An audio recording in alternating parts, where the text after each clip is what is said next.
ఆత్మహత్యలకు పాల్పడుతున్నారు. దీనికి కారణం పాపమై ఉంటున్నది.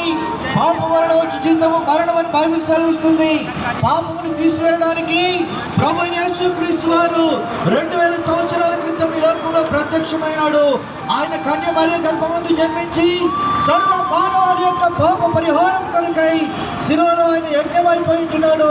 ఆయన చనిపోయి సమాధి చేయబడి 3వ దినమున లేచినాడు. అయితే యేసు రక్తము ప్రతి పాపం నుండి కడిగి పవిత్రపరచును. స్వర్గానికి వెళ్ళడానికి మార్గము యేసు ప్రభువారు. ప్రతి మానవుడు కుల మత భాష ప్రాంతీయ భేదం లేకుండా అందరినీ పిలుస్తున్నాడు. ప్రయాసపడి భారం మోసుకొనుచున్న సమస్త జనులారా నా దగ్గరండి, నేను మీకు విశ్రాంతినిస్తానని ప్రభు సెలవిస్తున్నాడు. ఒకరోజు మరణం మనల్ని ఎదుర్కొంటుంది. మరణిస్తే నీ వెంట ఎవరు రారు. చనిపోయిన తర్వాత నీ పాపం నిన్ను పట్టుకొని పాతాలను తీసుకొని పోతుంది.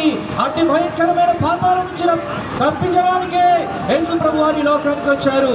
ప్రియమైన స్నేహితుల సహోదరి, యేసునందు విశ్వాసం ఉంచినట్లయితే నీవు నీ ఇంటి వారు రక్షణ పొందుతారు, నిత్య జీవానికి వారసులుగా చేయబడతారు. ప్రభు నిన్ను దీవించును గాక.